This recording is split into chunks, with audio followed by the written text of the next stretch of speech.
தமிழ்நாட்டில் சிறுநீரகம் உள்ளிட்ட மனித உறுப்பு திருட்டு தொடர்பான புகார்களை விசாரிக்க தென்மண்டல ஐஜி தலைமையிலான சிறப்பு குழு அமைத்து உயர்நீதிமன்ற மதுரை கிளை உத்தரவிட்டுள்ளது. இது தொடர்பான மனுவை விசாரித்த உயர்நீதிமன்ற மதுரை கிளை தென்மண்டல ஐஜி பிரேமானந்த் சின்ஹா தலைமையில் Nilgiri SP Nisha, Nellai SP Silambarasan, Kovai SP Karthikeyan, Madurai SP Aravind ஆகியோர் அடங்கிய சிறப்பு குழுவை அமைத்தது. மேலும் இந்த குழுவின் விசாரணையை உயர்நீதிமன்ற மதுரை கிளை கண்காணிக்கும் என்றும் நீதிபதிகள் உத்தரவிட்டனர்.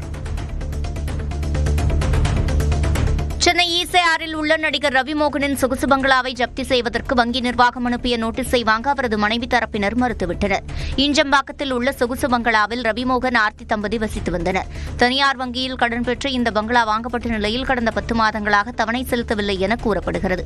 இதனால் சொகுசு பங்களாவை ஜப்தி செய்ய வங்கி நிர்வாகம் முடிவு செய்த நிலையில் அதற்கான நோட்டீஸை கொரியர் வாயிலாக அனுப்பியுள்ளது. இந்நிலையில் வங்கி அனுப்பிய நோட்டீஸை கொண்டு சென்ற கொரியர் ஊழியரிடம் அதனை வாங்க ஆர்த்தி தரப்பினர் மறுத்துவிட்டனர்.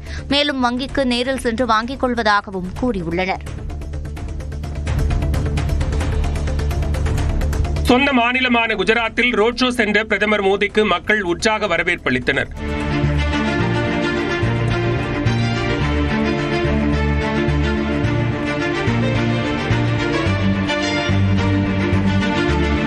அகமதாபாத்தில் நடைபெற்ற விழாவில் பங்கேற்ற பிரதமர் 5400 கோடி ரூபாய் மதிப்புள்ள திட்டங்களை தொடங்கி வைத்தார். महत्वपूर्ण धार्मिक एवं पर्यटक केंद्रों तक पहुंचेगी।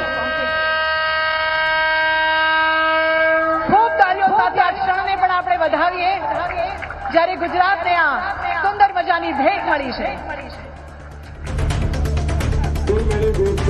விளையாட்டுப் போட்டியில் வெற்றி பெற்றதற்கு பாஜக மாநில முன்னாள் தலைவர் அண்ணாமலையிடம் இருந்து பதக்கம் பெற அமைச்சர் TRB ராஜாவின் மகன் மறுத்த சம்பவம் பரபரப்பை ஏற்படுத்தியது. புதுக்கோட்டை மாவட்டம் ஆவாரக்குடிப்பட்டியில் நடைபெற்ற துப்பாக்கி சுடுதல் போட்டியில் வெற்றி பெற்றவர்களுக்கு அண்ணாமலை பரிசுகளை வழங்கினார். அப்போது அண்ணாமலையிடம் இருந்து பதக்கம் வாங்க மறுத்த அமைச்சர் TRB ராஜாவின் மகன் சூரியராஜபாலு புகைப்படத்திற்கு மட்டும் அருகில் நின்றார்.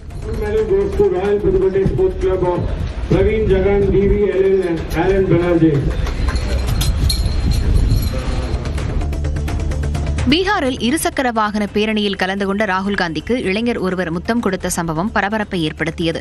பீகாரில் வாக்காளர் அதிகார யாத்திரை என்ற பெயரில் மக்களவை எதிர்க்கட்சித் தலைவர் ராகுல் காந்தி சுற்றுப்பயணம் மேற்கொண்டுள்ளார். புர்னியா மாவட்டத்தில் இருசக்கர வாகனத்தில் பேரணி சென்ற ராகுல் காந்தியின் தோளில் மர்ம நபர் ஒருவர் முத்தம் கொடுத்துள்ளார். இதனை கண்ட பாதுகாப்பு அதிகாரிகள் அவரை அங்கிருந்து வெளியேற்றினர்.